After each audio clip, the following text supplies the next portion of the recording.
the collector. My younger brother, Elias, was always a gatherer. When he was 5, it was smooth river stones. When he was 8, it was discarded bottle caps he'd find at the park. My parents thought it was a harmless quirk, just a kid with a curious mind. But after he spent last summer at a remote wilderness camp up in the Cascades, the collection changed. He didn't come back with rocks or pine cones. He came back quiet. He started spending all his time in his room with the door locked, and I'd hear the floorboards creaking late into the night. One afternoon, while he was at soccer practice, I decided to do some older sibling investigating.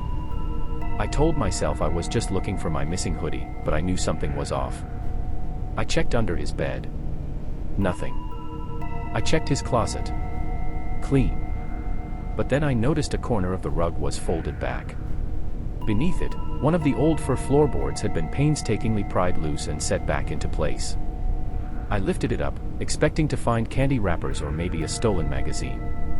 Instead, I found a row of small, clear Ziploc bags, each one neatly labeled with a date and a street name. Inside the first bag was a single silver butterfly earring. I recognized it immediately. It belonged to Mrs. Gable, the elderly woman from 3 doors down who everyone said had moved to a care home overnight. The next bag held a worn house key with a Lucky Cat keychain. That belonged to the high schooler who used to walk our dog before he suddenly went to stay with his dad in Seattle. There were dozens of them. A lock of hair tied with a blue ribbon. A cracked pair of reading glasses. A child's friendship bracelet. Every single item belonged to someone in our neighborhood who had recently vanished or moved away without saying goodbye. My stomach did a slow, sickening somersault. I heard the front door slam. Elias was home. I scrambled to put the board back and flatten the rug, diving under his bed just as his footsteps reached the door. He didn't turn on the light. He just sat on the edge of the bed, right above me. I stayed perfectly still, my heart hammering against the floor. Then, the sound started. It was a voice, low, gravelly, and tired. It was Mrs. Gable's voice. "It's such a lovely day for a walk, isn't it?" he whispered to the empty room. Then he cleared his throat and shifted. Suddenly, he sounded like the high school dog walker. "Hey buddy, who's a good boy?" He wasn't just collecting their things. He was practicing. He sat there for an hour, cycling through the voices of everyone who was gone, his tone becoming more perfect, more identical with every repetition. Finally, he stopped. The room went silent. Then, he leaned over the side of the bed, his face inches from the floor where I was hiding. He didn't look under the bed. He just whispered in my voice. "Riley, you really shouldn't have looked in the hole. I haven't slept in my own room since. I keep my door locked, but every night, I hear a voice that sounds exactly like mine, whispering through the vents, telling my parents that everything is just fine."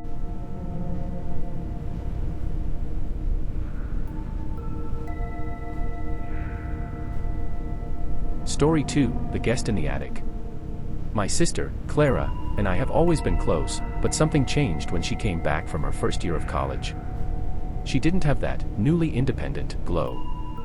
Instead, she looked hollow, like she'd been vibrating at a frequency that was slowly shaking her apart. She stayed in her room for the first 2 days, but on the third night, she dragged her mattress into my room and locked the door behind her. She told me she couldn't sleep in her room anymore because of the guest. I laughed, thinking she meant a squirrel or a raccoon in the walls of our old Victorian house. But Clara wasn't laughing. She said someone was living in our attic, someone who only came down when the house was silent. My parents brushed it off as academic burnout, but then Clara started leaving offerings at the base of the attic stairs. Every night before bed, she'd fix a small plate, sometimes just some crackers, sometimes a full portion of whatever we had for dinner. By morning, the plate would be licked clean. Not messy, like an animal would do, but wiped spotless, as if someone had used a napkin. One Tuesday, while my parents were out at a movie, I decided I'd had enough of the creepiness. I grabbed my phone and a heavy mag light, intending to go up there and prove once and for all that the attic was empty.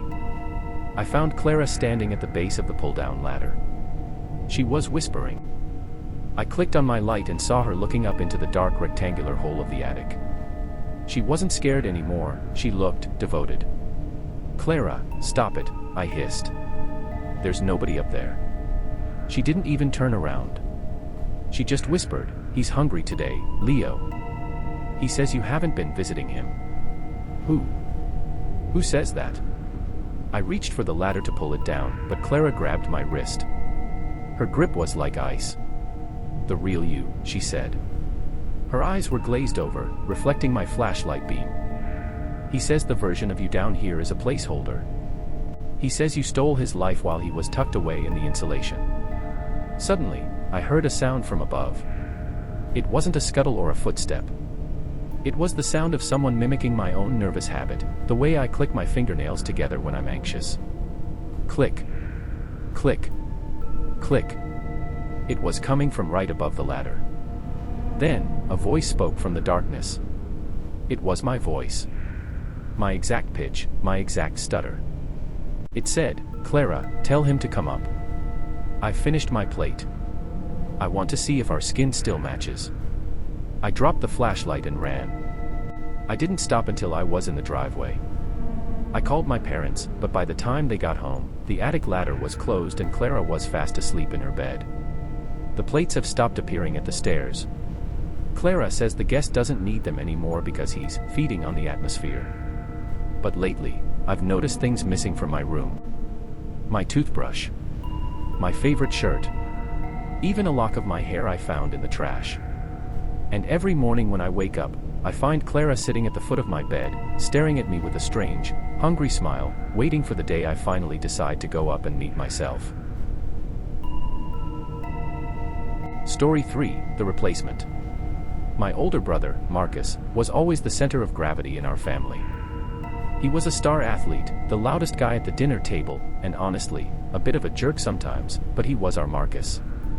That all changed last August during our annual family reunion at a cabin near Okanagan Lake. Marcus had gone out for what was supposed to be a quick 3-hour solo hike on the ridge behind the cabin. When 6 hours passed and he hadn't returned, my dad and I started to panic. We called search and rescue, but the sun went down before they could get a team out. We spent the most agonizing night of our lives staring into the black wall of the pines, calling his name until our voices went raw. On the third day, just as the helicopters were spinning up, Marcus simply walked out of the woods. He didn't have a scratch on him. His clothes weren't even dirty. But as he stepped onto the porch, I felt a physical wave of cold hit my chest. He looked like Marcus, but the spark, that restless, loud energy he always had, was completely gone. He's lost weight since then, and he's developed this terrifyingly accurate memory of things that never actually happened. At dinner, he'll sit there perfectly still, not eating, just watching us, and he'll start telling stories about our childhood. But he twists them. He told my mom, with a completely straight face, about the time he watched me drown in the bathtub when I was 5. He described the color of my face and the way the water stayed still afterward. My mom laughed it off as a dark joke or trauma from being lost, but I was there. That never happened. When I tried to correct him, he just tilted his head and whispered, "Are you sure, Jordan? Maybe you're the one who remembers it wrong." The rest of the family thinks he's just suffering from PTSD, but I knew better. Last weekend, I went back to the ridge where he disappeared. I hiked deeper than the search teams went, following a trail of broken branches that felt intentional. I found Marcus's original hiking bag tucked deep inside a hollowed-out cedar tree. It was buried under a pile of stones. I opened it and my blood turned to ice. His phone was in there. His wallet was in there. And tucked into the side pocket was a crumpled piece of notebook paper with a message written in his frantic, messy handwriting. It just said, "It's been following me since the clearing. It sounds like me. If you see me come home, don't let it back in the house." I drove back to the cabin in a daze. When I walked through the front door, Marcus was standing in the kitchen, helping my mom dry the dishes. He turned around and smiled at me, a smile that was just a little too wide, showing just a little too much teeth. He looked at the mud on my boots, then looked at the bag I was trying to hide behind my back. He didn't say a word to my mom. He just leaned in close to my ear as I passed him and whispered in a voice that sounded like a perfect, digital recording of my brother. "You should have left that in the woods, Jordan. It's much harder to play the part when the audience knows the script is fake." Since that night, I haven't slept. I stay awake listening to him pace in the hallway. He doesn't walk like a person, it's a heavy, rhythmic thud, followed by a long silence. And every time I look through the peephole of my bedroom door, I see him standing there, staring at the wood, waiting for me to come out so he can finish the story he started at dinner.